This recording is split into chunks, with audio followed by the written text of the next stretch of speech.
the end times.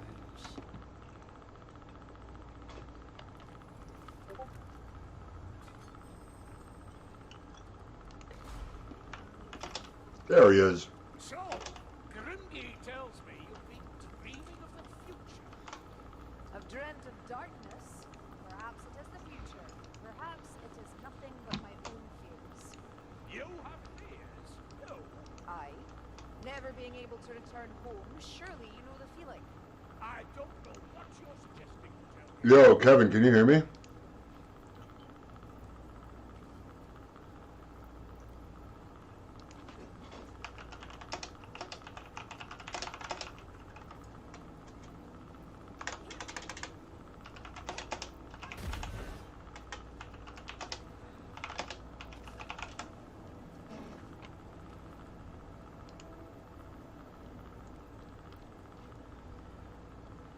I don't want to hurry you, but we've got problems.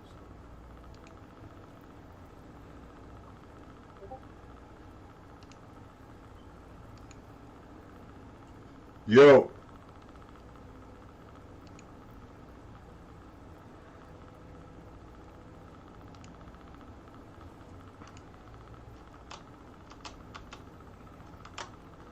Yo. Kev. Yo.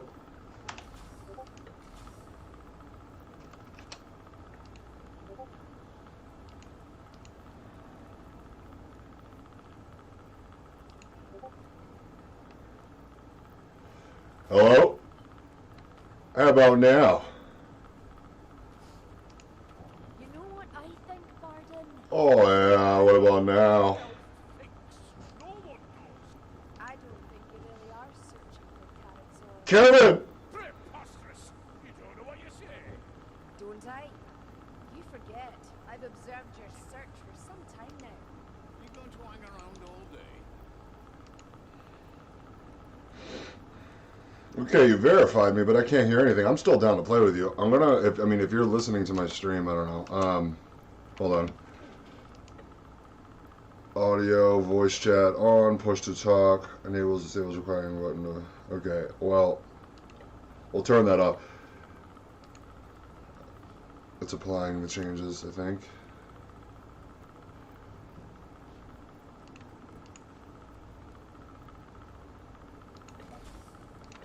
Yo, Kevin, can you hear me? Why can't I hear you? This is so weird. Okay, so you can hear me in the game. So, I don't know if you can hear me in Discord, but I just enabled chat on the game. So, if you can't chat in the game, it's fine. I'll chat to you through here. I don't know, man. And if you notice on my stream, for some reason, and it only captures it when it's in full screen. So Warhammer does this funny thing where it tweaks the fuck out, especially when I'm like opening loot boxes in this game. It doesn't like it. So that and Counter-Strike Go has an issue as well. Can you hear me? Hey, there he is. Oh, okay. I figured out my key binding for push to talk. Oh, are you chatting in game? Yeah, I'm using in-game chat. Yeah, I'm actually in stream right now. So if you're streaming now, I can shout you out. Okay, yeah. Well, goddamn, I'm trying to figure this thing out. If you actually figure out my Discord, there is a sub-channel that says Kevin Approved Streamers, and you can drop your link there every time you go live, for all I care. Oh, thanks, brother. Well, yeah, because yeah. I still have to figure out. I bought an overlay. I have an HD webcam, lighting, and all that, and I can't figure out how to find my link for my stream. Still, I mean, it's not a huge deal. I mean, obviously, I will figure it out, but it's just that's one thing I didn't get around to yesterday. Right now, I'm trying to resize my your URL. Yeah, I'm trying to resize my gameplay capture right now. So, did you hear what I said about the Let me delete this. Counter-Strike, for some reason, I can't stream it. I don't know why. Yeah, it won't show. it won't show it at all. But then this game, when I'm opening like loot boxes and stuff, and in some instances that are kind of like, I haven't really figured out exactly what the instances are, other than when I'm opening loot boxes, there's some loading screens, some menus.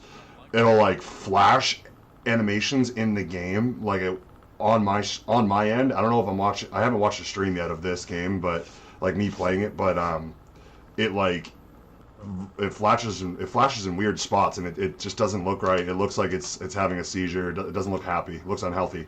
Like, okay, so if you watch my stream right now, I don't know if you can see it, but I'm just gonna tell you now because it won't stop. Like the top right where it shows the online players, it's like flickering relentlessly whenever I stream it, but not on my computer, just on the stream.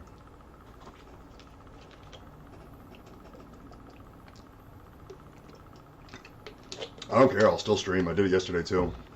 I think it has something to do with like the online and like streamer friendly type stuff, because what's also flickering is the little Twitch logo down at the bottom right that tells you to link your Twitch when you're playing the game.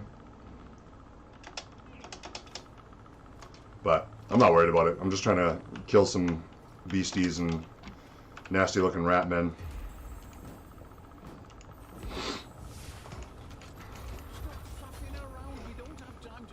Fluffing around. I don't know what that is. You know, isn't it weird? Actually, I've heard. Are you using Streamlabs still? Oh yeah. that probably has something to do with it. Yeah. I've heard some things. It's kind of cursed. Yeah. I mean, like probably half the things on the internet, and yeah, I'll live with it. As long as like the Necronomicon doesn't like spawn in my computer, I don't care. But then lose the chance to gain lichdom. I like the way you're thinking. You know what?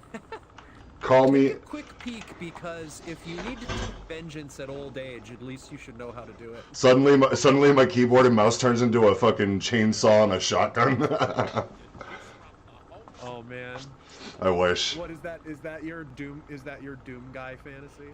Well, I mean, which is also inspired by Evil Dead. Doom has inspirations from that movie. You never seen Evil Dead? Oh no, I've seen Evil Dead. Yeah, oh yeah. But, but I mean, yeah, if I could, I mean, same thing, yeah. Like, just say both. Yeah, it's like same difference, kind of. I think I told you in Usurper, there's references. I mean, it's a song about Doom, but there's references to Evil Dead itself. But yeah, I don't know. I have a weird thing about chopping up zombies and evil creatures. I have a weird obsession with that. Well, B horror has a deep influence in the metal community. I mean, Cannibal Corpse in itself, most of it, they admitted that the first 3 albums were written just by poetically describing scenes from B horror. Yeah, dude. You know what's funny? You you said Cannibal Corpse of all bands. I did a warm-up match of Quake before we started this, and I got a piece of loot for a character, and they called it the Corpse Grinder, and I was like, oh shit, you guys like metal, obviously. I mean, it's Quake, it's id Software, that everything they have is metal in it, but Corpse Grinder straight up referenced. It was kind of cool to see. Does it got a Big Mac? I mean, he's a giant nerd himself. I don't know if you're aware, but oh, he played. Check this when out. He was writing. Oh, what, on your stream? Oh, you didn't see the guy glitching? I kind of did. Yeah. Anyways, yeah. What were you gonna say? I knew that when he was writing Kill, he played World of Warcraft. He said average 10 hours a day. Oh yeah, yep. I mean, he's a huge Conan the Barbarian fan, comic books, all of that, like nerd stuff, like through and through. He has like a massive memorabilia collection of like Conan stuff. I mean, he has the Horde logo tattooed on his forearm, so I mean, that one goes without saying. I mean, take one look at the guy, see his tattoo, and you know he plays WoW. Oh yeah, yeah.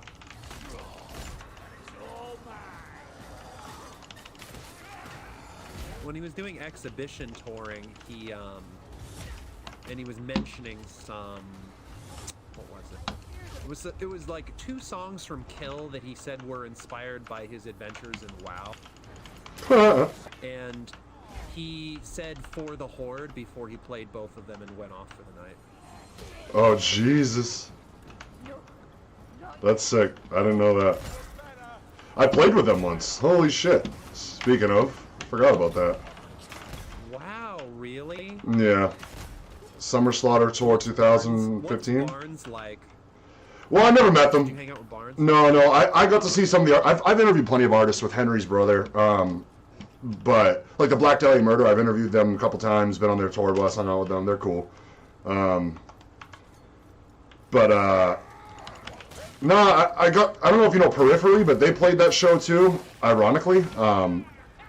But, you know, I got to see them, like, as we're loading in, and I didn't really talk to them. I didn't want to bug them. It looked like they were a little stressed anyways, you know, tour life, but... Hey, do you, well, I've got as many people as I think I will tonight. Do you want to talk about your band? Yeah, I mean, it's, if you see my stream at all, if you pay attention to Kevin, and I'll be here, you know, that said, if you pay attention to him, I'll probably be here on the stream more often. I'm in a band called Rose Gold Blindfold, but if you see it in my stream, if you're ever interested and you need a reminder, my stream has my, widgets, or not widgets, panels that have my social media info and has a little Spotify logo and my band's name, for anybody that wants to check it out. Rose Gold Blindfold, one more time. A metalcore band out of Massachusetts. We just make heavy stuff, and we bunch of nerds about to release a single called Usurper, based on Doom. So I don't know. We've got a lot of reception so far, and seem to be entertaining people. People like our music. I would say if we got a few thousand monthly listeners every month, I'd like to see more of you come by and check out our stuff. And we'll be in cities near you soon, hopefully, when COVID's over. Rose Gold Blindfold, baby. Thank you. Thank you for everybody that has cared, and if you do check it out, thank you again. Yeah, we've got a lot of... I got 3 artists in my community that will be dropping some other stuff soon. Awesome. I got a friend, CJ, who I used to go to school with, and he actually was the president of the anime club when I had left high school. And he's a published rap artist and also a published poet. Oh, wow. Okay, good for him. Yeah. Yeah, so if he's trying to download Vermintide now, so he'll probably jump in for the next game. Awesome. And then I'll get him in on Discord. And did you say you have a problem getting into on Discord voice channels? Well, I don't know what it is, but I clicked the link after you verified me, and so before you verified me, when I joined, it said general under the chat, and then had a lock sign, but now it has a speaker and a lock sign, but I'm verified, but I can't hear you in it, and apparently you can't hear me. I'm gonna figure out why it's locked. That's weird. It shouldn't be locked. Okay.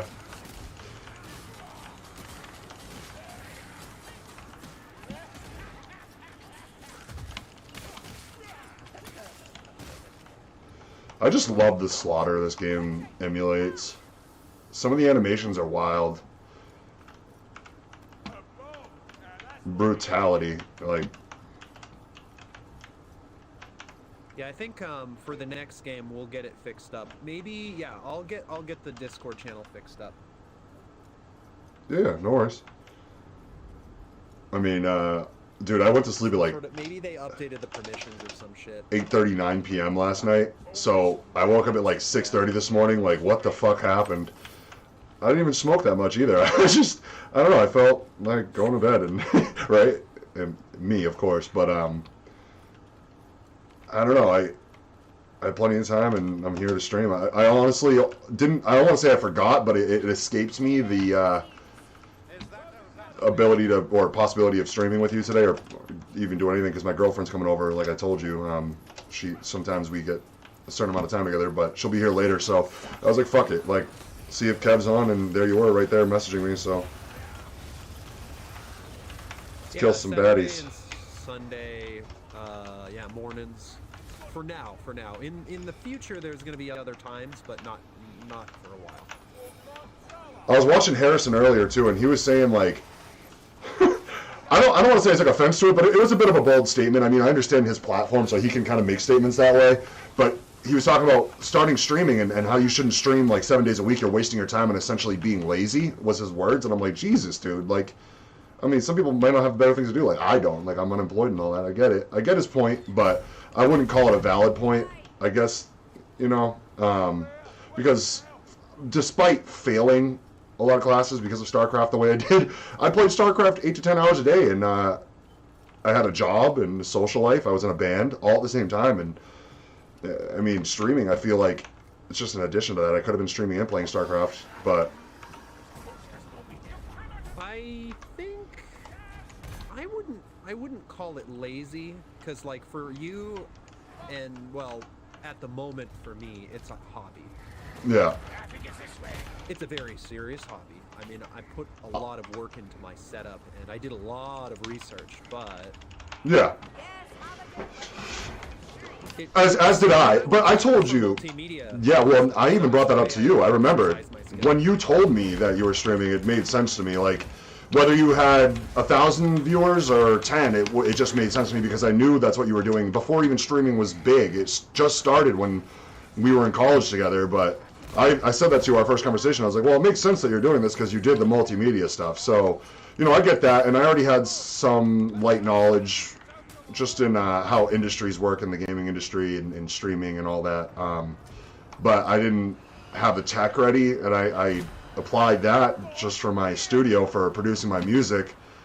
So I kind of put the two together, and, you know, here I am. We're both very lucky where you took up the degree you did, you got the education you did, and already had the knowledge and, I guess, interest to set up your setup the way you did. And I also had the setup just because my interest, but also my music. So we can do this, and I want to see either of us make anything out of it, whether it be a hobby or not. So I just want to do it whenever I can, as much as I can. And if I make a living off of it, fuck yeah, whatever, you know? I will say, though, if you're serious about that living part, I proved to myself whether or not Harris was right, and I did the exact opposite of what he suggested.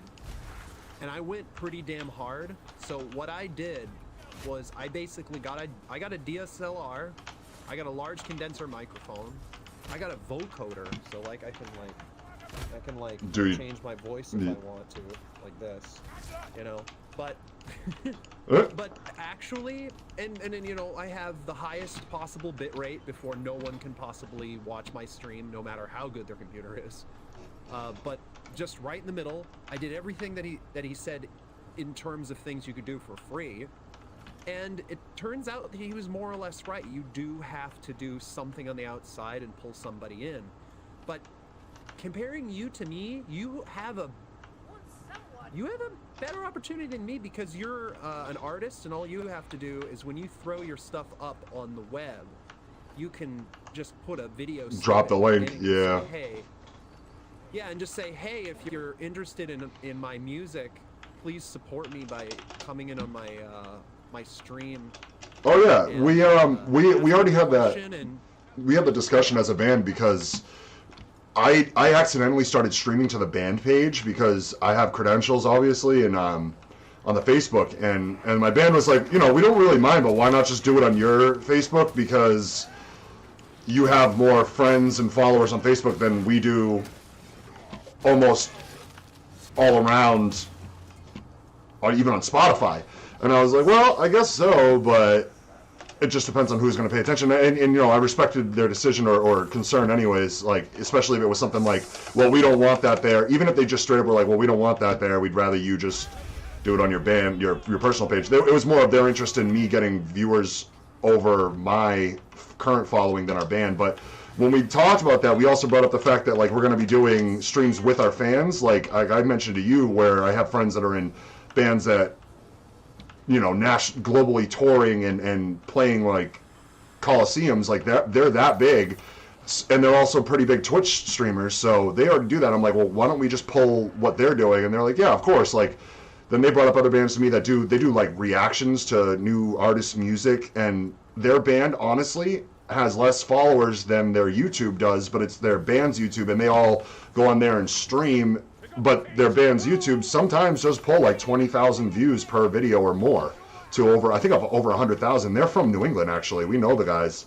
So we're thinking about doing that where if I start streaming here and we keep picking up steam the way we are, we're just going to be dropping my stream link everywhere and getting our, you know, our viewers and listeners from our band onto my stream, and vice versa.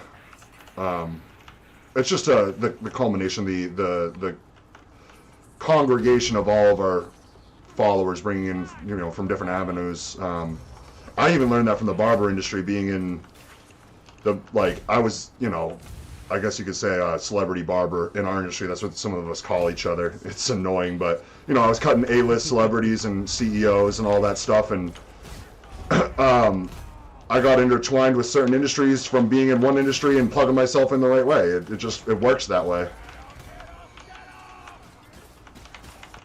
And it made sense. You know what? Actually, Kevin, you know what clicked with me is when I worked at PAX East Convention. Did I tell you that I saw like one of my cousins there who's actually a pretty big Twitch streamer from out here? His name's Dan Langlois. Have you heard of him? Sounds familiar, but I don't know if I watched any of his streams. Well, I think he actually went to Neko too for a little bit. Yeah, he's our age. He's a really cool dude. He does Overwatch. He does Hearthstone. He does like booster pack openings because he's big into TCG. Yeah, man. I ran into him, and his girlfriend's actually bigger than he is on Twitch.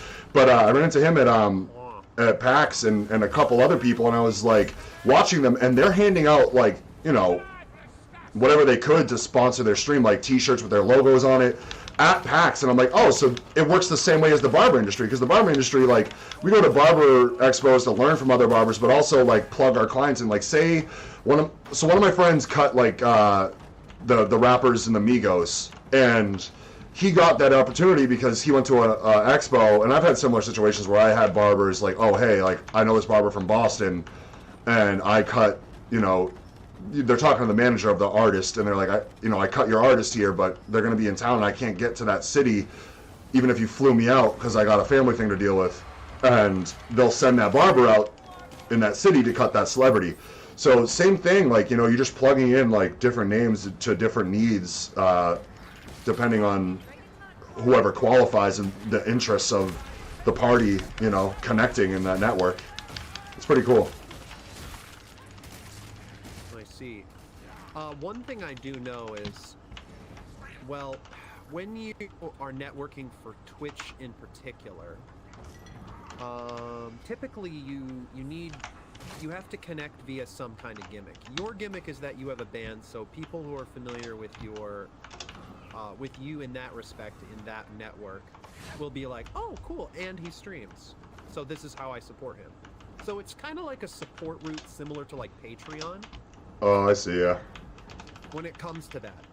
Although there are people who do Patreon on top of that, but most of them are actually like... Let me ask you something about how versed are you with Patreon's like business model and what they provide? Are you familiar? Oh, I read like 2 small books about it. Okay, so would Patreon be a resourceful avenue, say, if a band's on tour and the person wants to support them further than just buying a t-shirt, can they say, hey, or show the link for their Patreon and have people send, like, money or link up with them to give them, like, care packages on the road? You have to be able to offer a product that gets them closer. So I see. The clue is in the word and what it was called originally before they decided Patron. to name Patreon. Yeah. It's patron. Yeah. So in medieval times, artists lived via court patrons where they paid your living costs in order to provide art in their house. So basically, you're letting your patrons into your life. So you provide like basically a patron pay-only vlog where you release previews to songs. Oh. Practice sessions. Yeah. Something like that, yeah. Unreleased acoustic covers and whatnot. Yeah, that's cool. I could totally pull that off with us. You know, I'm gonna keep that in mind. Here's an example of something I heard about.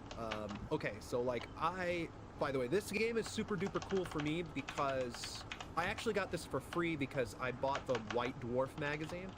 Oh, I see. And they let it off for free, and that's because I'm starting and preparing to play the new version of what Warhammer Fantasy is. And I learned about some professional painters and gamers who have patrons and make money by playing Warhammer, which sounds like the coolest fucking job ever. Yeah. The way they did it is they would release their competitive lists for all these different armies, and they would have personal commentary on new battle tomes and contents, and all sorts of strats and things that they were thinking about, available only to patrons to improve their game, basically, or their hobby, or like a link to an exclusive Discord channel with an exclusive role that let you into most of the other channels. I could definitely. So like, I've been curious about it because of the YouTubers that I follow, but that makes sense to me, and as to why they've always been like, oh, here's my Patreon list. Thank you for supporting. You get pseudo editor abilities this month. Blah blah blah. So I could definitely see that being utilized in different networks and avenues. I just didn't know if it was mostly a YouTube or streamer thing. So. Yeah, well, it depends on how you angle it. Right. You're basically providing a subscription to you. So I can give my top payers, and this is a joke, my shirt off my back from the time we played the Palladium, and I sweat because it was a summer day, and it's unwashed, and they get that for paying $30.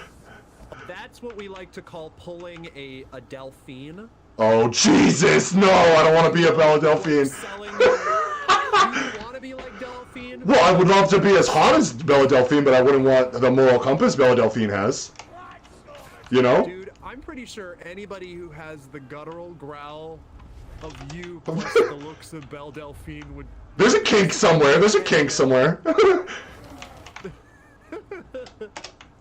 Yeah, I see that. Thank you, Legro, for stopping by. Thank you so much.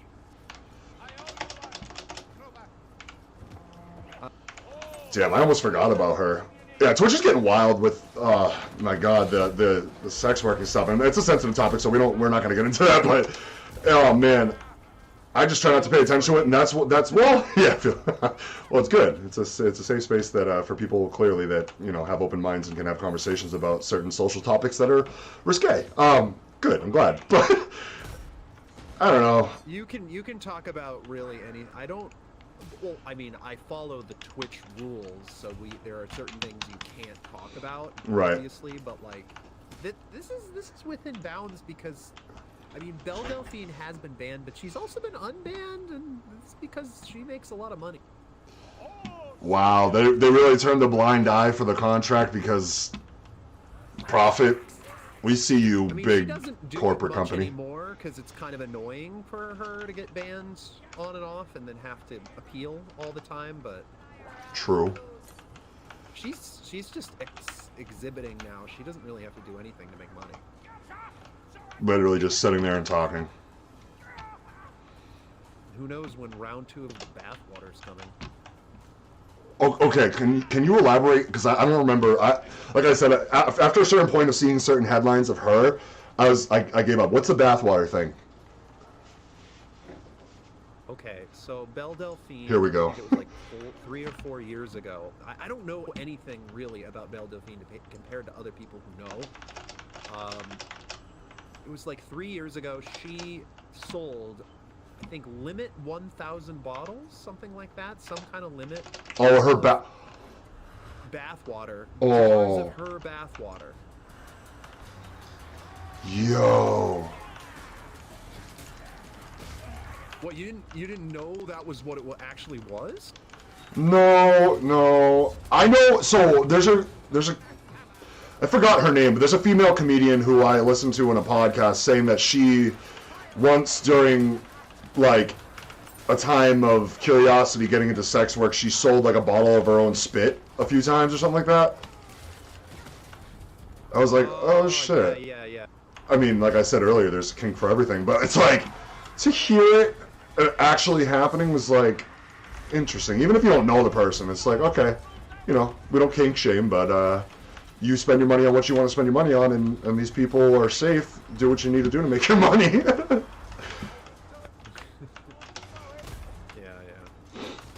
I'm gonna sell pints. I'm gonna sell pints of the sweat off my forehead from every show, and the sweat in my the sweat in my pants. I'm gonna bottle it up. I'm gonna sell it. The water, the Belle Delphine water still keeps coming up. One of my viewers, Iconoclast, just mentioned something that recently happened.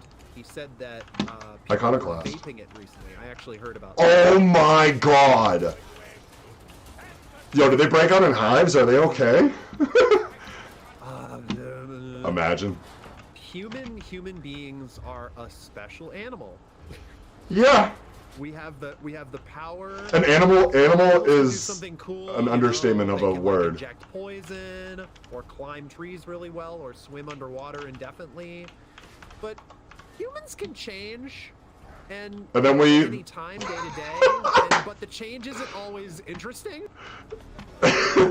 It ends in vaporizing human body fluids. Yeah, more or less. I mean, and sometimes it's not even sexual curiosity. It's just general curiosity. It's like, I wonder what would happen if I vaped bathwater or human secretions, and it doesn't even turn me on. I just want to know. I want to know what it tastes like. I just want to know. It's kind of like what the Buddha said. He said, every morning you are reborn a new person, and the first thought is that personality. And some days you're just like, I want pancakes, you know? Yep. It's easy to understand. Some days you're just like, I'm gonna vape that jar of bathwater I bought last week. And then I'm gonna put it on YouTube. Never mind. Never mind the box of Trulies that's been sitting there from the party of the night before. I could easily drink one of those or vape it. No, the bathwater. Oh fuck!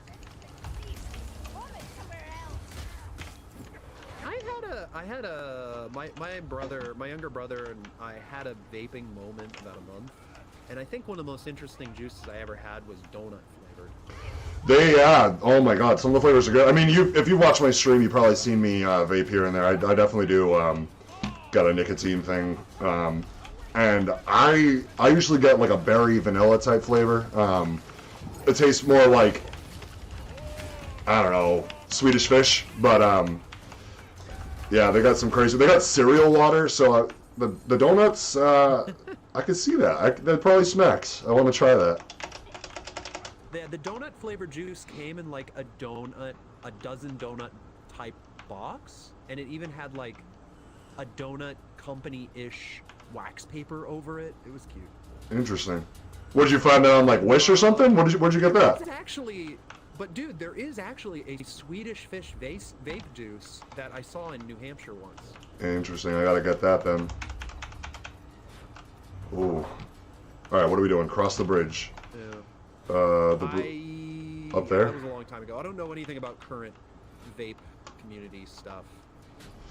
I beat this one too. How do? Oh, cross the bridge. That's it, right? Okay. Yeah. Since you invited me to your game, I'm playing through your levels with you. I'm happy to. But we could definitely just keep making progress in your story levels. Oh, so break. Yeah, I forgot it breaks, and then this opens, and then let's get you through some of these story missions. Oh, we got 2 bots with us. You already beat all of them. I'm leveling all the different characters evenly, because I don't know what I should do. I guess. Do you know what this thing is? Do you have it on your screen too, in the middle, the Twitch icon and the countdown? Do you know what that's all about? Yeah. So people are voting #A or #B to do something to me in game. That's why we've been getting extra loot dice and getting attacked by random shit. Oh yeah, I haven't linked. That's what that does. Yeah, I've been curious about the Twitch link thing, what it actually does. So maybe I'll link it soon. Hold on. My girlfriend sent me something. It just makes it harder either way because it randomizes it. It will like turn off your HUD or make everything dark or cause lightning to spawn.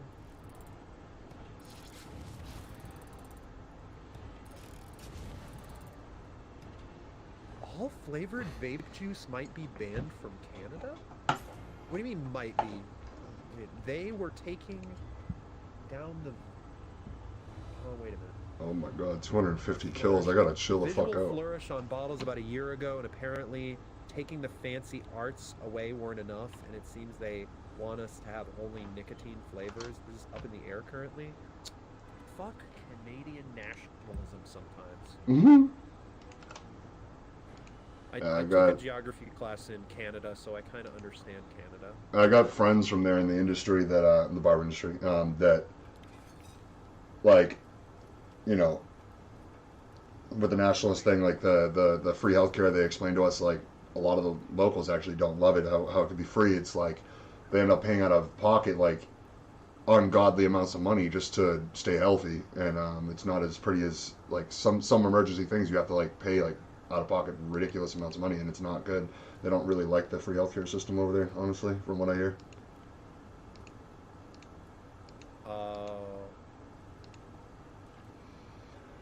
But I hear a lot of different things. It yeah. depends on your state of living and how much money you make per year, like anywhere else. Right.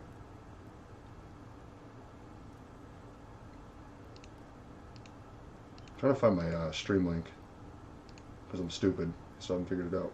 Ooh, I got a rare charm, a rare longbow, and a rare two-handed weapon for this character. Good shit. And then you could, you can recycle the items, break them down to create new items, right? Yeah, I just haven't done that yet. Yeah, the like, menu systems for that, I'm gonna warn you now, if you haven't got into it, the menu systems for the fucking crafting is, they're super cumbersome and convoluted.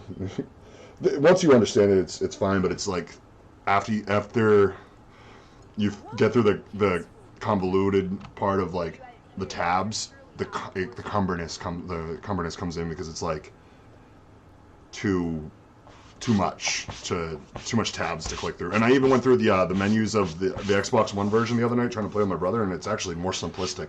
So I don't know why the hell they think they need to have it set up like this, but still like that. So where the fuck is my stream key, Kevin? Did you steal my stream key and you're just hiding? I mean, my stream URL, and you're hiding it from me. I know it. Should be under some tab in my settings, right?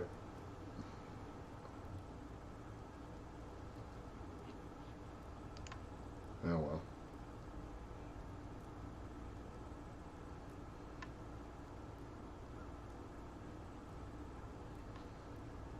I was just trying to share it to the chat. Not the chat, the Discord. Oh well, back to the game. Time to kill some rats.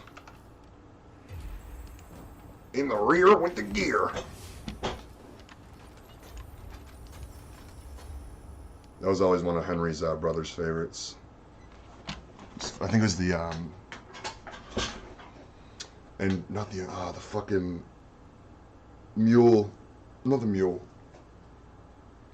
It's next to the mule, the character that collects resources in StarCraft 2 for the Terran faction.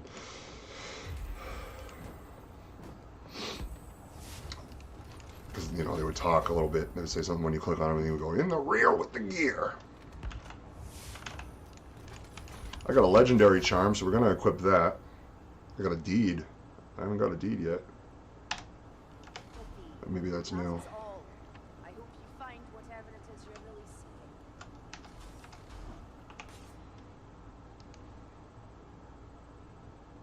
Maybe you can see it now and do things. I don't know. Sure you wouldn't like me to send word home, Carillion? Do what things? What are we talking about? I'm sorry. Oh, so you can switch to Discord chat.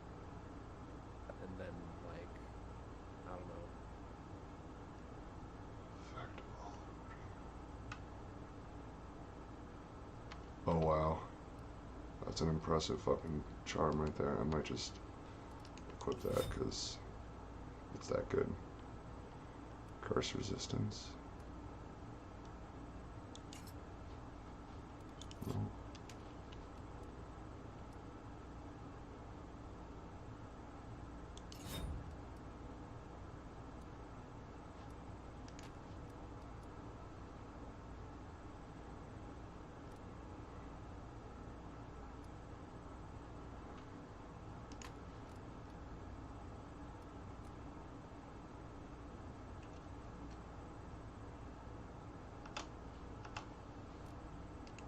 Perhaps it is nothing but my own fears. You have fears? No. The Discord chat is what you were asking me? Surely you know the feeling. Oh yeah, because that's an issue if you're having a problem and then nobody else is, or it seems other people perhaps. Okay, so I clicked join voice. And if I general karaoke room, yeah, it looks like there's a lock. Voice limited, and then it says voice limited again. It should what? Hang on. Take your time to figure it out. I'm good. I'm chilling. I know you got people watching and all that, but if we don't figure it out, we'll resort to this for the most part. Speaking of my vapes, it's been charging and need that nicotine.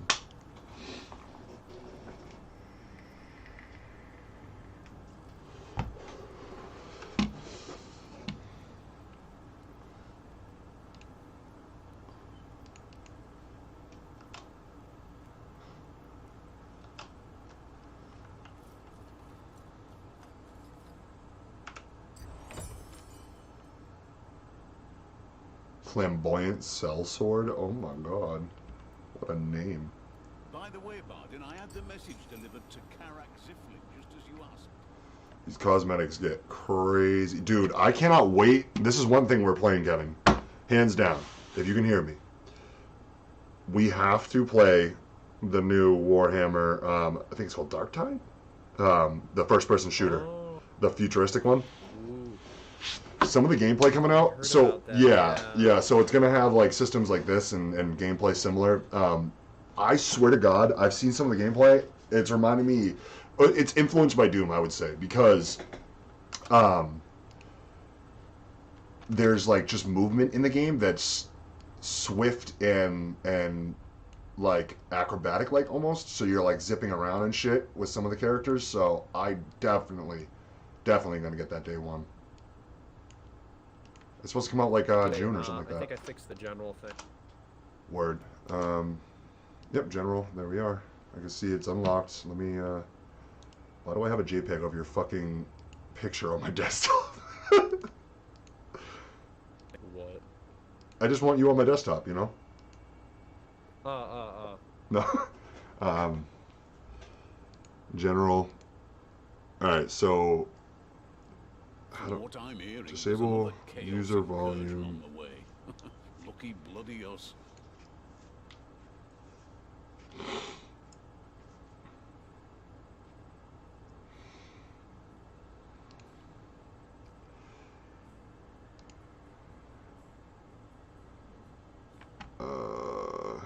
I'm in the general chat of the main street, and then... You double click voice channels general.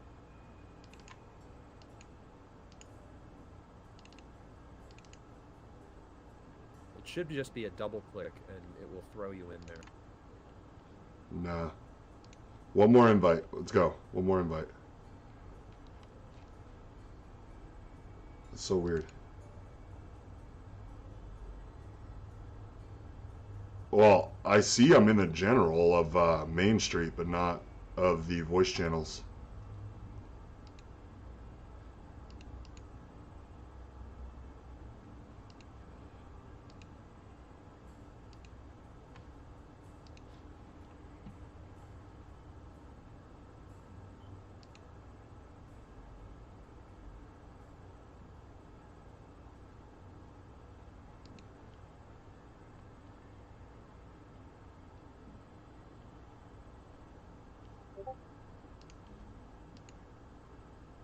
Boop.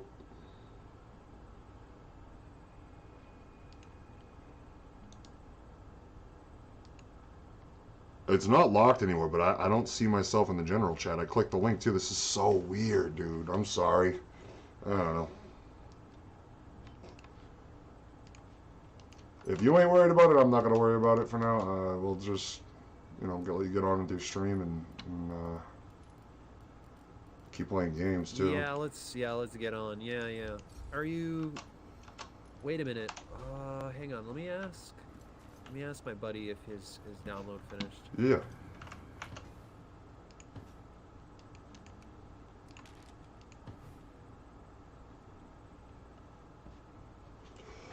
There's no pickups. That's crazy.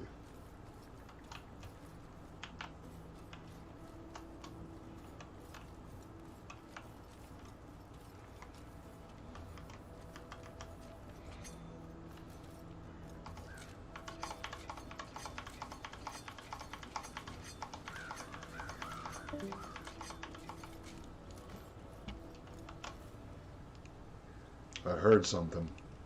Something went bump in the night.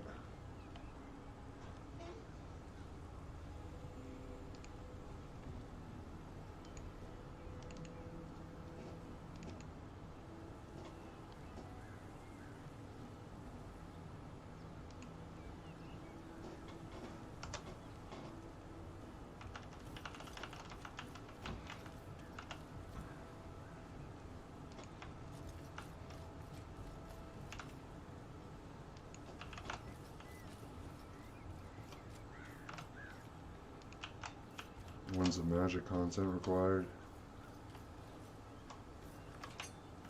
So there was a bridge there. I heard another thing go da-dong.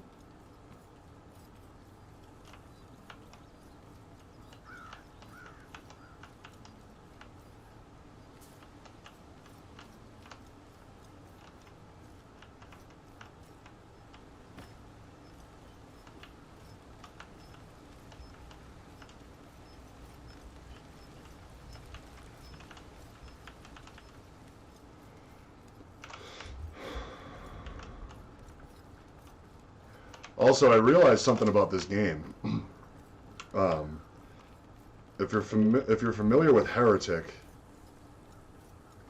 oh, I see Hypnos in your general chat. I'm not in there though.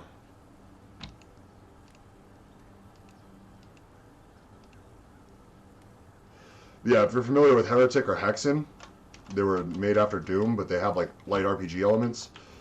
This was inspired by it. I didn't realize until after I discovered the games actually kind of this year. I always thought it was just more of a, I was thinking Gauntlet, but Left 4 Dead with some light RPG elements, but there's a game coming out called Graven that is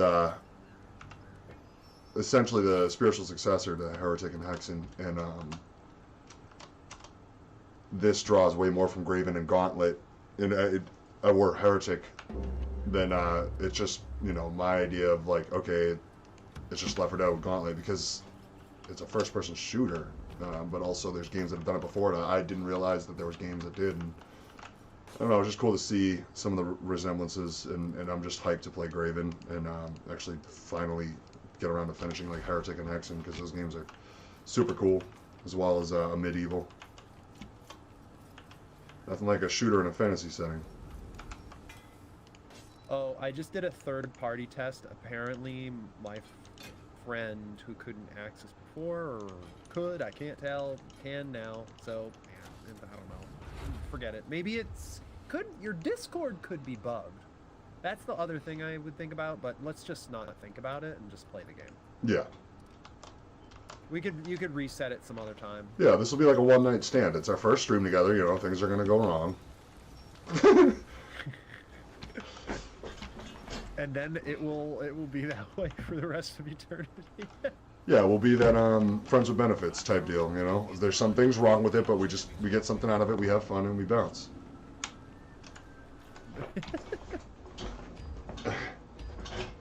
How long have you been with your current girlfriend? By the way, I'm unmarried, so I don't know. Congratulations. Well, oh boy. Dude, okay, so we dated 5 years ago, almost 6, when I was in barber school, and I lived with her and her family, actually, before we broke up. We didn't break up bad, but we've kind of like always been in love with each other. It's so weird.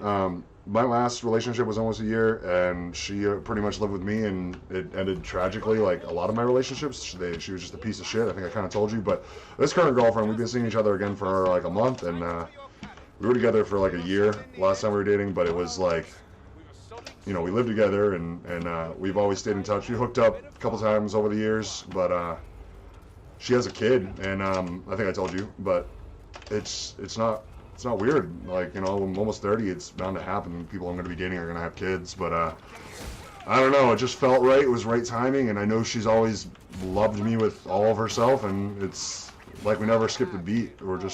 It feels like we've been dating again for 6 months because we get along so well, and we've always had a connection. She sings and does art and stuff, so it's good. It's a good thing. That's good. Yeah. That sounds, well, I mean, everyone's different. My wife's Japanese national. I actually kind of gave up on the dating scene after Neko. And 2 experiences while I was a freshman. Well, not a freshman technically, but like my first year at the 4-year. And Okay. I was like, okay, I have these academic goals, and like, I just, you know, I want to get the fuck out of here. Oh yeah. Out of this country. That's why. Otherwise, I didn't really care about what I was doing, just as long as I had fun doing it. And I got tired of. I don't know. I got tired of the opposite sex. Yeah. I'm tired of getting dicked around because the attitude of college girls are as such. Oh yeah. It can make a professor out of a lot of guys, which was my plan.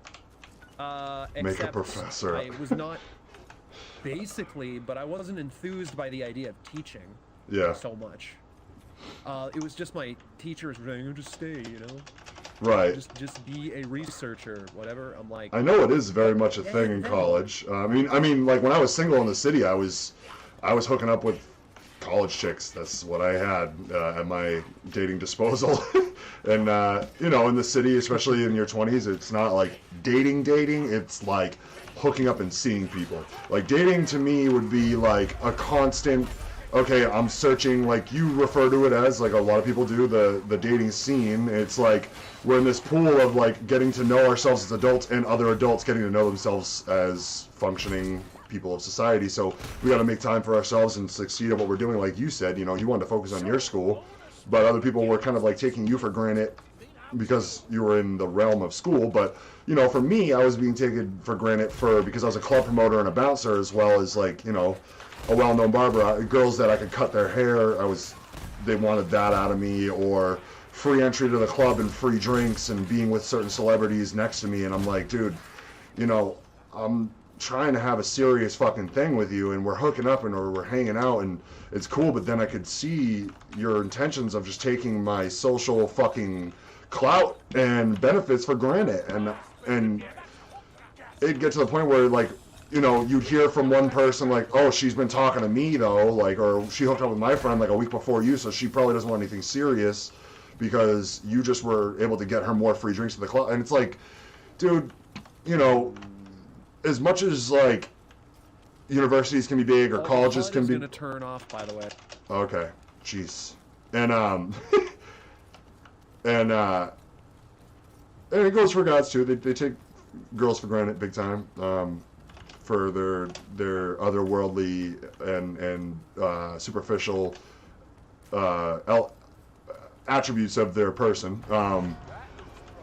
Obviously, even their body. It's unfortunate that happens a lot in college and in the city social life. But it's like you think people would understand that they're gonna get caught eventually, like just being a shitty person. Like, okay, so maybe leading somebody on isn't technically sexual assault, and I hate to compare it to something like that, but it's a fucking shitty thing to do. Like, not even just ghosting people, but just, I agree. but like, I'd rather be ghosted than to be led on for a long time and then the person be like, oh, but you're my friend. You know what I mean? Like, obviously, I get but we also kind of hooked up, or one time we went to the movies and we got close and maybe physically intimate.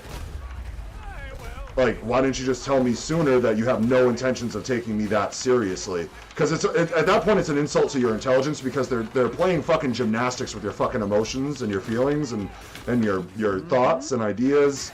They're taking your ideas for granted, and it's an insult to your intelligence there, and as your soul of a fucking person, because a lot of your fucking feelings and mental energy goes into what you create and can provide as a human. But as a community, as a being, as what humans are, we thrive off community and working together as people. And what we provide to our community is our, our energy, whatever we produce with our energy, whether it be back in the medieval times, creative routes would have been theater, and we could have provided like acting on stage, or even being a bard, and it could have been taken advantage back then. Or, even working in a brothel, you could have been taken advantage of, like, emotionally, because somebody, like, found you through that avenue of, like, okay, I saw them on stage this one time, but I ran into them at a bar after, and, like, thought they would like me, and I could keep using this for my benefit. I can keep getting, things out of them for it just by hooking up with them and hanging out with them. And it's a bit sociopathic that if you can disconnect from yourself, like as a human, from your decency for long enough to take somebody else's essence for granted, essentially, like, we're fucking human, man. Like, have some consideration. Like, don't use other people for what the fuck they can provide you by, getting them off one time, or people can be. I always said that. And I think it was after like the second year of NECO, I said, I think emotionally we're the same person. And maybe you had a little bit more resistance to get hurt and be absolutely sure of what it was you were thinking, of putting your experiences on paper and knowing that, you were doing something wrong or something right. Yeah. Me, I was just like, I couldn't hook up with anybody, although I did try.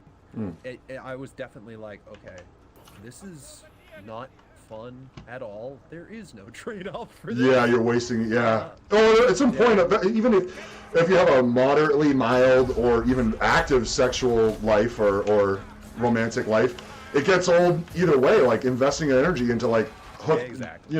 It's like, what the fuck? I'm not getting anything out of it. Even if I'm not coming to a climax, you know what I mean? Or even having like actual active sexual, things, like, it's like, what the fuck am I doing here?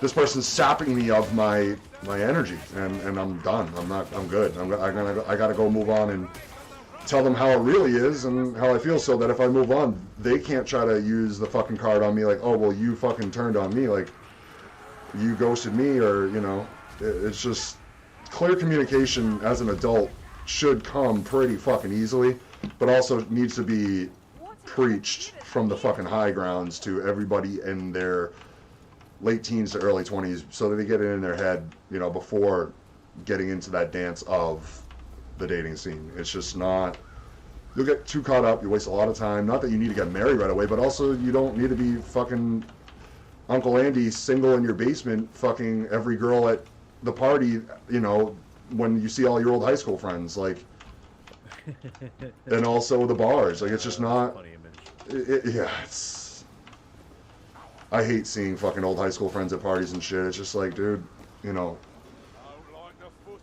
let's not, like, of that certain category, I've had that experience before, like, oh,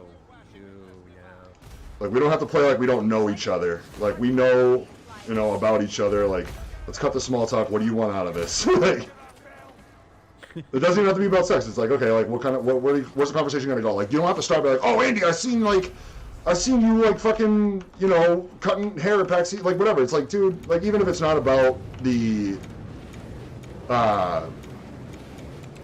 fame, the spotlight, the whatever the fuck your accolades. Even if they're not bragging about your accolades to you to try to start a conversation, it's just like, be upfront. You know, don't be superficial with the conversation. This isn't like fucking business class in college, like trying to teach us how to like get something out of this conversation. It's an actual human interaction. Like, fuck you. The one time I hooked up, it was real brief, and it was very experimental, and it definitely didn't last very long, and it was an incredibly disappointing experience. Oh boy. So, after it was over, it was basically like, and that's it. and then like I went, it's like, so why are you into this? It's like, I don't know, just experience, feels good. Like, have you done any drugs? Do you do any drugs or whatever? If you're into experience, it's like, no, I'm totally straight edge. I know what you're talking about. I'm like, well, you sound really bored to me. You know? Yeah, yeah. And she's like, no, I'm just not ready to let anybody in on that side of me. And I'm like, wait, so you have done drugs? And then she said nothing. Oh, well, that means you do a lot of drugs. Then I felt disappointed, because I'm like, oh, I see, not with me. And then immediately I'm like, I saw this as, oh, I get it. Hey, use my body for masturbation. I'm like, okay, this is really fun. Yeah. And then after a long period of silence of basically that being communicated without anything being said, 30 seconds later I said, you know what, I'm sorry, I'm just not that bored. Oh. And I fucking left the hotel room. Oh my god. And that was the one and only time I tried to go that route, and I was like, yeah, this is not for me. Damn it, I'm down, and we got Marcus Kruber chilling here as a bot. I got fucking wrecked by the rat ogre. Yeah, I pretty much did too. There's no health nearby. Oh no, Marcus Kruber's. Oh. Wow. Oh. I watched that. Game over. This is like literally like getting killed by a tank, like at the last part of a level in Left 4 Dead. That's what that felt like. It felt fucking like a cock tease. One moment thanking somebody.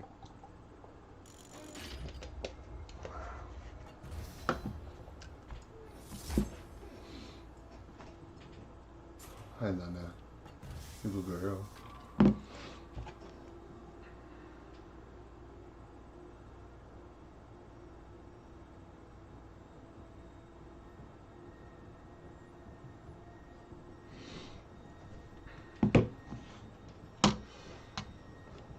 Oh, I was just chatting. Yo, we got the same amount of kills. Word. Oh, that's cool. Wow, 131. Wow, I just noticed. No, it's.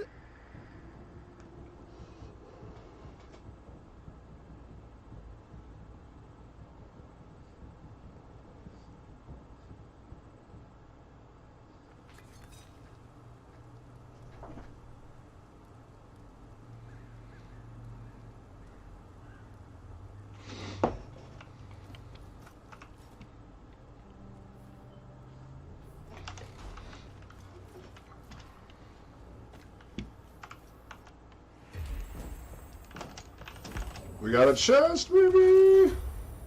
Ooh, chat. Oh, we didn't. You got one. Yeah. I didn't get any. Shit. I'm sorry, that was a dick tease. Quick play. On to recruit. You all set to start? Yeah, I think so. I just gotta. Oh, we're just doing the same fucking thing again. Okay. Well, you can change the map. You want to try to beat that one, right? We can do that, Well, definitely. this is the last mission in the chapter. Okay, yeah, then we should definitely get that done. Yeah.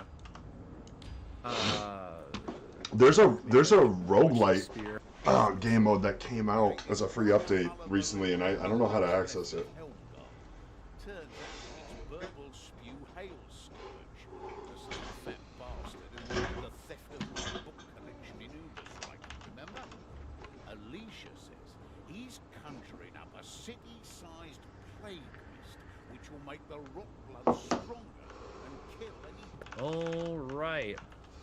Right? I should have switched to spear and maybe swift bow to deal with tanks like the rat ogre, but that's... Yeah. The rat ogre was in a really bad position, and he was spawned by the stream.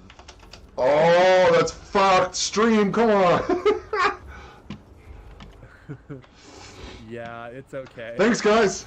Quickly now. It was fun. It was a two evils choice. It wasn't like they had a good thing or a bad thing choice. They voted with a tear rolling down their face, probably. We don't want to do this. It gives you more loot dice, but it is hard. They were probably like, this is gonna hurt me more than it's gonna hurt you. Like, okay. Yeah, blood loss. Someone is gonna take damage. Oh fuck, oh fuck. I love that. More games should fucking do that.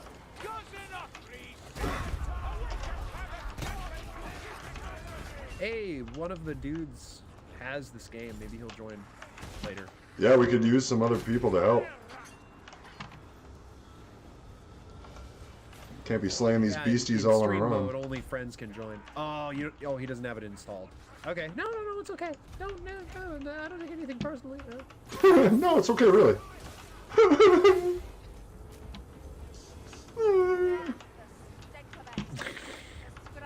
Yeah, this game is hard.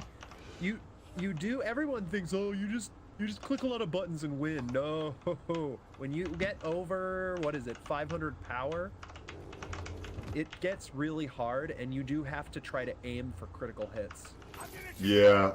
And there's a lot of, you'll notice that at end game, there are a lot of passives in your talent tree that deal with not getting hit for a long period of time.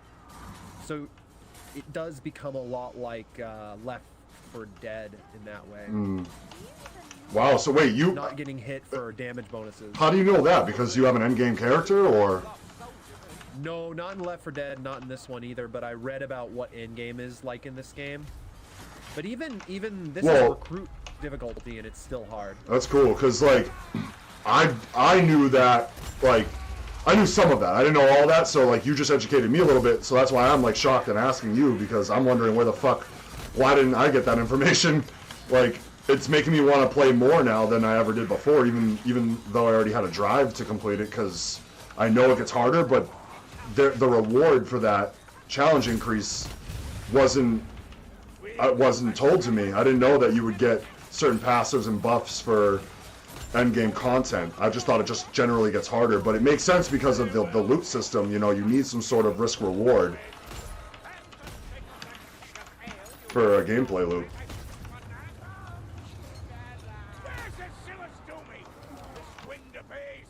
Something I should mention is using your block push, especially when your Barden is really strong.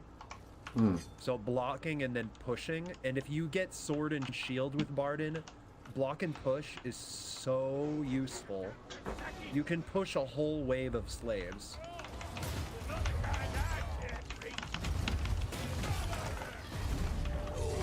Also, you can increase the arc of your swing by moving your mouse with the swing.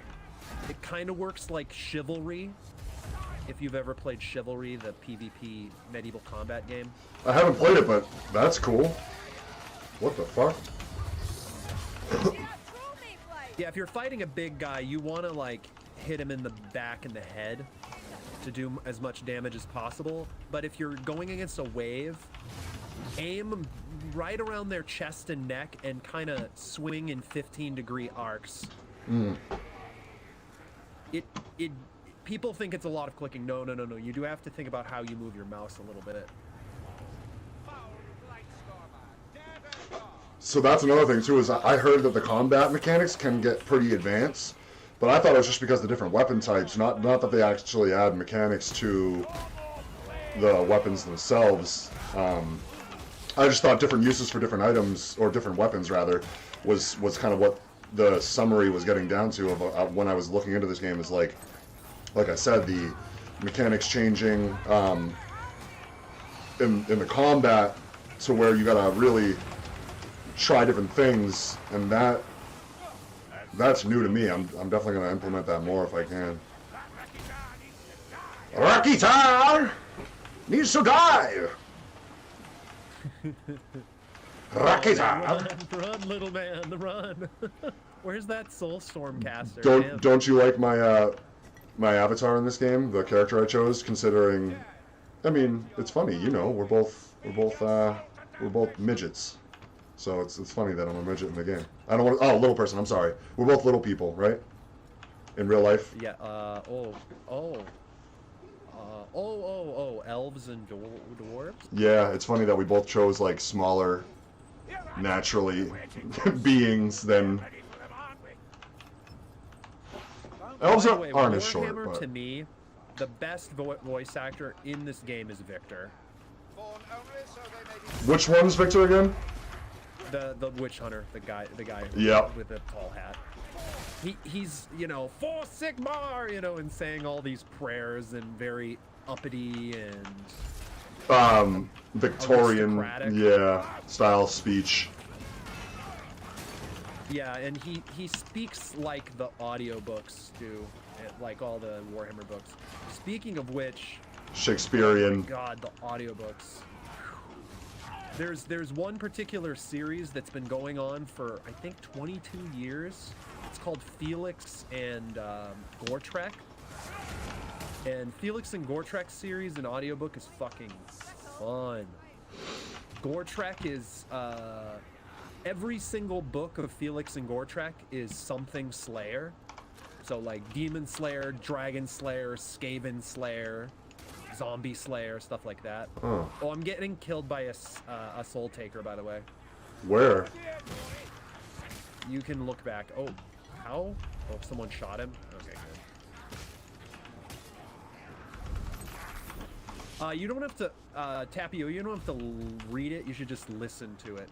Okay. I'll share with you a link where you can download all of them. Just don't tell anybody about it. And I never said that on stream. I don't know what you're talking about, but I got you. Yeah. Oh man. For a long time, I always thought it was kind of cliche to like get into fantasy novel that's about basically a game world, right? Mm. But as it turns out, the history of Games Workshop is that they weren't a games company to begin with. They were actually they were mostly a storytelling and sculpting company. Then they were a game company. I mean, their business, their brand oozes that. You could just look at what they do and like Warhammer, every release that they put out, whether it's good or bad, whether it's a game or any advertising, any tabletop, anything, it oozes their personality of their creative, their brand of what they made, their characters, their lore, every part of it. It's just so much care to design that they've carried that since the beginning of the inception of the company, I can tell. Oh yeah. So the depth that it goes to. There's 3 of them. Oh my god. So apparently, this game and all the other games are so deep that people could Watch be out. playing this game since the very beginning and still learn something new about the lore. Damn. Yeah, I didn't know. I had no idea until there was a YouTuber I liked called Magikarp Use Fly, who is a League of Legends player, but he quit because the game was moving too quickly. He couldn't make any interesting videos about it, and the community was just too toxic. So when he's playing in the board game community, it's like everybody's very altruistic and getting excited about winning or losing, kind of sort of thing. Mm. You know, just big dice rolls. It doesn't matter who rolled them. It's just like, wow, big numbers. Hey, cool. What happens next? You know. Interesting. That sort of attitude. And I have noticed that too. So when he said that on YouTube and then went on to make a 2-part series about spending $6,000 on plastic, I was like, okay, what is this all about? Because all I knew about it was from my time as a Warcraft fan and knowing the history. Because Warcraft was originally designed as a computer game scenario for Games Workshop. Warhammer or Warcraft? And StarCraft, actually, too. Both were brought up at the time, but after a year and a half of Games Workshop holding on to their information, Blizzard put their foot down and said, okay, what is it going to be, guys? You've long forgone the contract for whether or not you're saying yes to this. And they said, yeah, I guess no, because we kind of forgot about it. Damn. They slept on it, and that was the worst decision Games Workshop ever made. But they're different companies now, so it doesn't really matter. Interesting.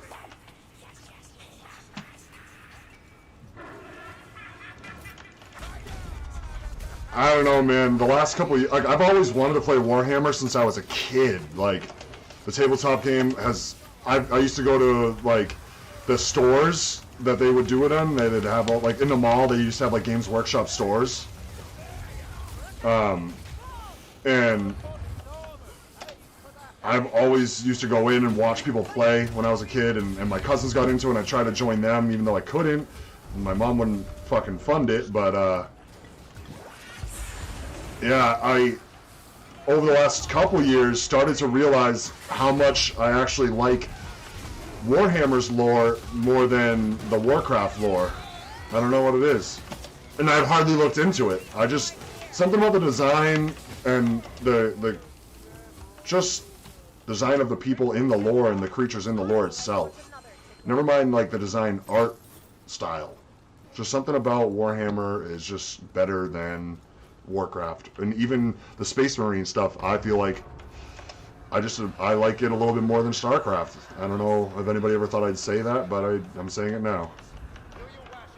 Well, that's okay. Tapio Kuma, it's another dude who lives in Japan out here with me, and he said, to be fair, I have 15 years in the hobby, and I have read and listened to about 150 Black Library books, and I still don't feel like I have the lore arranged right in my head. It's constantly shifting, and it's just so expansive. Another thing, Fuma the Lake says, Jeff Kaplan leaving Blizzard. About all the old guard gone now, I reckon. And I can confirm that Jeff Kaplan was the last major figure from the, Guard of the Storm team, the guys who originally decided all the lore. For Warcraft. They're gone. They're being replaced by a hopeful company. They were the guys that they're redoing Diablo 2 right now. Oh, wow, okay. And they did they did Tony Hawk 1 and 2, that remake. And that was successful. So I have a little bit of hope because of that, but yeah, no, dude, like, same thing. Like, when I was in middle school, White Dwarf magazine was basically like, if I had adult money, pornography, basically. Wow. I wanted to play that game, but the best I could do was Dungeons and Dragons and painting very cheap miniatures.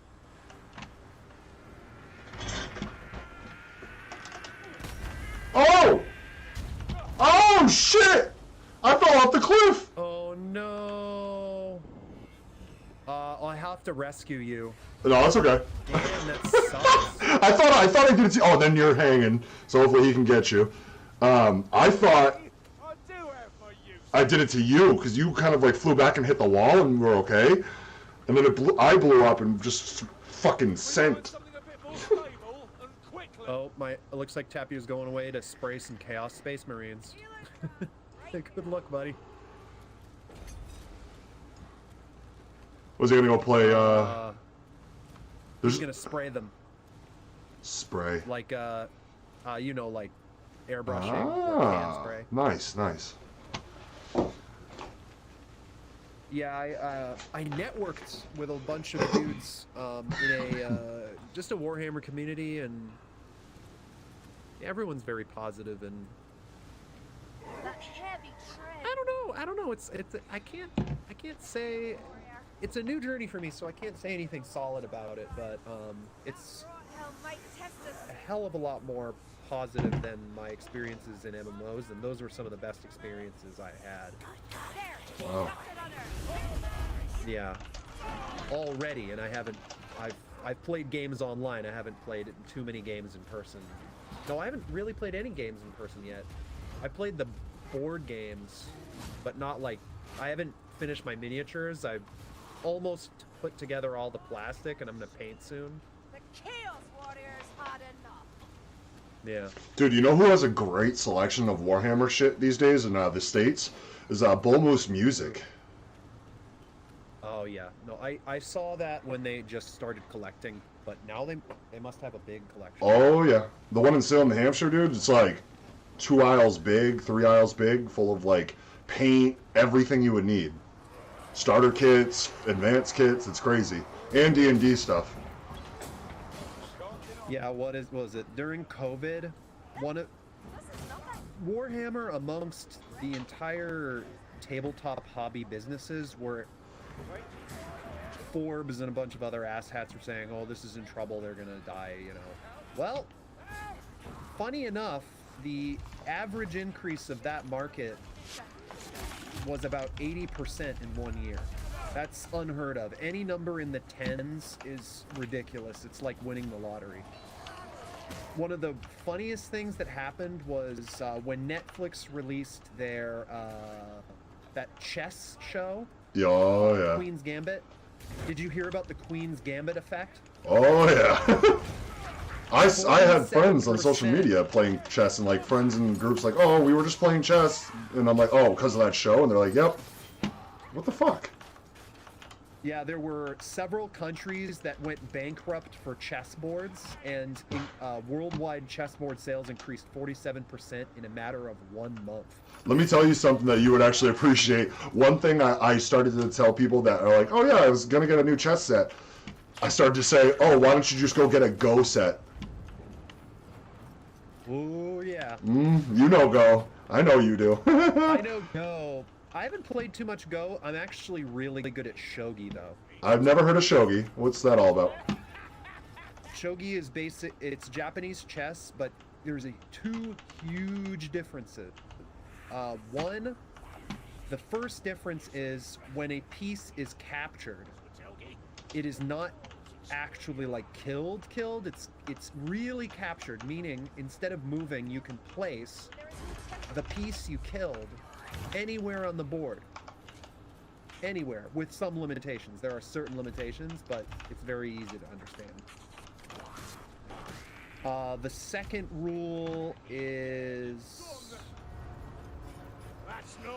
The second difference, I guess, is pieces upgrade when you move to your opponent's side of the battlefield. Not the edge of the battlefield. The very Oh, it turns the stakes up, huh? The section. Yeah, yeah. That's cool. I love this door in the middle. Torn down. Oh my god, that's a lot of beasties. Fire! Have some fire! Yeah, Games Workshop has like a sense of humor when it comes to level design.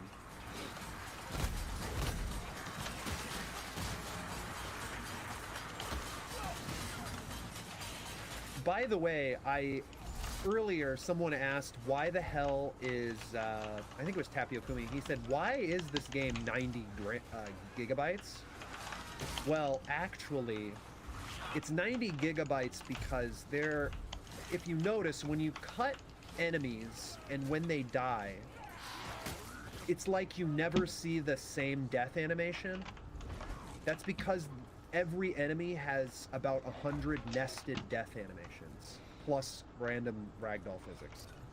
And I love it, so don't hate on that 90 gig. I hope you're not hating on it. Just try it, it's worth it. Trust me. Give up your hard drive space. Yeah, I didn't know, but they went into it like every enemy type, so if their armor looks a little different, has about anywhere between 70 and 120 nested types, so no matter how many times you play the same level, it's almost like you never see the same death. Yeah, well, I was saying that earlier. I was like, I love the fucking death animations in this game. It's like just killing things is so satisfying, and that's why. It's just dynamic. And the fact that you see so many enemies at once, it makes you feel like you don't understand, like, playing games like Left 4 Dead is pretty fun, or games that have horde modes, but you don't understand how much you actually feel like a fucking barbarian, like, warrior, or even just like you're actually in the midst of a huge battle until you see dynamic fucking death animations just in your face and them looking so animated and clear. It gives life to the situation, and it makes the situation more engaging. It makes it more, you're emotionally engaged. I feel myself like, oh shit, I'm gutting this person without even, like, you know, thinking it's gonna happen. I'm just like seeing heads flying and limbs, like, just certain, the way they're falling, like, I'm just thinking I'm seeing something new every time, and it's so worth it. I just saw something where I used a heavy swing, I smacked the guy over, and his head was on the ground. His leg was up in the air, and I had a light strike. The light strike took his leg off at the knee as he was upside down. His corpse got de-legged while it was already dead on the ground. Love it. Mid-air. So yeah, it's very visceral, and it pays attention to what your weapon is doing even when the enemy's dead. It might be best to fill this lot in and start over. And like I did an uppercut swing, and the guy cartwheeled backwards and ran into a bunch of other guys that were already dead. Like, yeah, this is something that I definitely think it's like an acquired taste, though, because some people aren't looking past it. But I guess those kinds of people are the kind of people that don't really think of games as art. So when I see this, I was enjoying this for the artistry. And usually I wouldn't say that about something like, you know, a visceral action game. You just want your boomy shoot, you know. Yep. You want your chunky chunk with your dwarfy dwarf, and you're digging a hole and smacking the boys, right? Whatever. Mm-hmm. But but actually, no. I'm like, oh my god, this is like real. There's only one other game where I felt like I was really swinging a melee weapon, and that was Chivalry. And they recently came out with Chivalry 2. But yeah. Potion of concentration is like Adderall in this game. Everything just got super zoomy and clear, and I'm more fast and powerful than ever. Oh, my friend Chris came on. He says, yes, this game is very visceral, interesting design decisions. Well, I think it would depend on what this game is trying to convey. Well, it's clear it's really trying to convey the actual descriptive nature. It's visualizing the true to form nature of the Warhammer world. So if you ever like experience their... Well, if... I'll give you an example. Like, maybe sometime I'll read to you a line, like a combat line from a book, and it's so, like, you never thought words could be chunky and visceral, but Warhammer has that flavor. Well, so that's they're really just trying to replicate it. That's how writing is also an art. Just writing itself. Deep. Yep. The writing in itself, there are very few, how should I say, franchises. Oh, this is a boss fight. Cool. A wizard boss fight. Cool.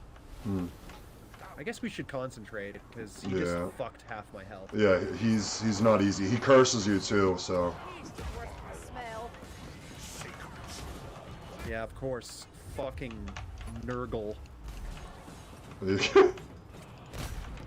Nurgle is the name of the god of corruption that he worships. Oh. And Nurgle is, by and large, if you see the real miniatures, they are by far the most creative evil characters I've ever seen. I'll like send you a picture sometime, or if I forget, just remember the name Great Unclean One and search it on